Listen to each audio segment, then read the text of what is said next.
Hello, everyone. Thank you for joining me for another brand new episode of Diecast Emporium Military Mondays, brought to you by my friends at smallscalehobbies.com. There's the website. If you are into wargaming or military scale models of any origin, highly recommend you check out the website. I guarantee you'll find something that you need for your collection. It's not often that I feature a vehicle that is not used by the U.S. Armed Forces, but in this week's episode, we're going to take a look at the main battle tank of the IDF, or the Israeli Defense Forces. So this version is the Merkava Mark III. Currently, they use the Merkava Mark IV. I'll touch on that as we go on. But Merkava, if I remember correctly, it is Hebrew for chariot, Chariot, and I believe they first put these into service in the late 1970s, early 1980s. It was used extensively in the Lebanon War of 1982. And again, now moving on to the Mark IV, which is very similar to the Mark III. There are some updated armament, protection systems, that kind of stuff, classified armor. But basically, the outline or the profile of the tank is identical to this one. So, it weighs about 65 tons, which is pretty big for a main battle tank. The length is 9.04 meters, or 29.7 feet, including the length of the main gun barrel, so out to here. Width is about 3.72 meters, or 12.2 feet. And the height is about 2.66 meters, or 8.7 feet. Now, the reason why height is important, if you're looking at this tank and you've maybe never seen one, this looks like something that may have come from Halo or a futuristic war game.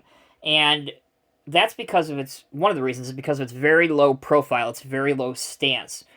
It sits very low to the ground, similar to the Abrams, but the Abrams is actually a bit taller than the Merkava. But the same standard still applies. I mentioned that the armor is composite sloped armor in a modular design. You can see the additional armor skirts on the side of the model.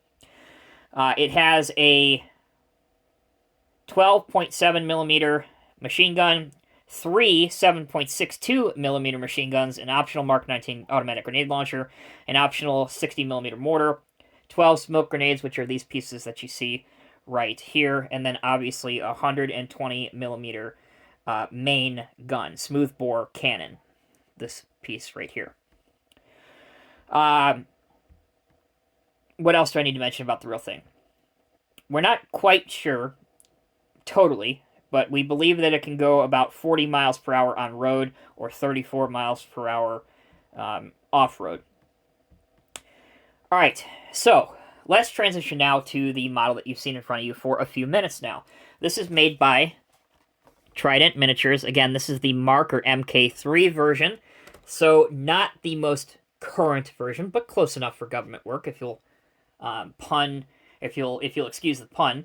For size reference, again, a lot of you may have never seen this before. So here is a U.S. Humvee in 187 HO scale, so you can get kind of a good size representation there. Okay, let's talk about the model build itself. This is a plastic kit. It is not a resin kit, which a lot of Trident models are nowadays. Not too many leftover pieces, just a couple tie-down straps, things of that nature. Another gun if I wanted to put it on there, but I think, 4 guns, including the main cannon, was sufficient enough. The antennas here were taken from the parts bin. They don't come with this model. I also did not paint the model. It went together very easily, and it was in a desert sand color that the IDF uses, which is actually a slightly brighter, I would say, shade of tan than what we use. Getting this out of here for just a minute, very briefly. I want to go over the instructions with you. Over here we have the layout of the parts. Here we have, this is actually the last step, so we'll pause on that. You work on the undercarriage first. You actually have to attach each of these different spring sections here, which can be a little monotonous, honestly, but they still went on there fine. Here is assembling the main machine gun, which you can do.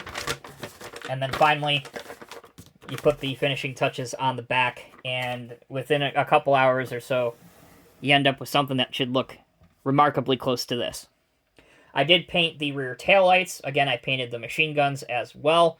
And I already mentioned I added the antennas. But other than that, there wasn't much that needed to be done. As far as functionality goes, you can actually move the skirts a little bit. And then obviously the main functionality is that you can move the... Be very careful. I'm going to break this on camera. But you can move the main gun around, adjust the elevation of it. There are no working rollers, so the tracks are static. You would expect that from a Trident or resin kit. See, I knew I was going to take the plastic piece off.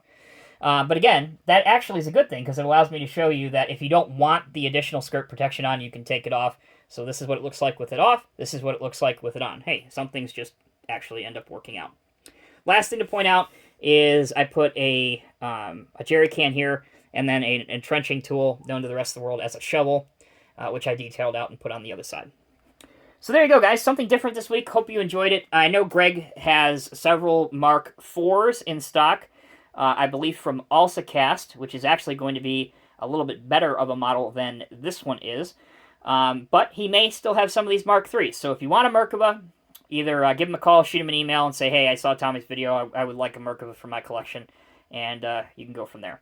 Alright guys, thanks so much for watching. If you are new here, please hit the subscribe button and like this video. And if you take a look at your screen right now, you will see a couple suggested links. One is a playlist for Military Mondays, and the other is for a suggested video of another Military Mondays installment. Alright, that does it for this week. Thanks again for watching. Until next time, take care, be well. I'll see you guys in the next review.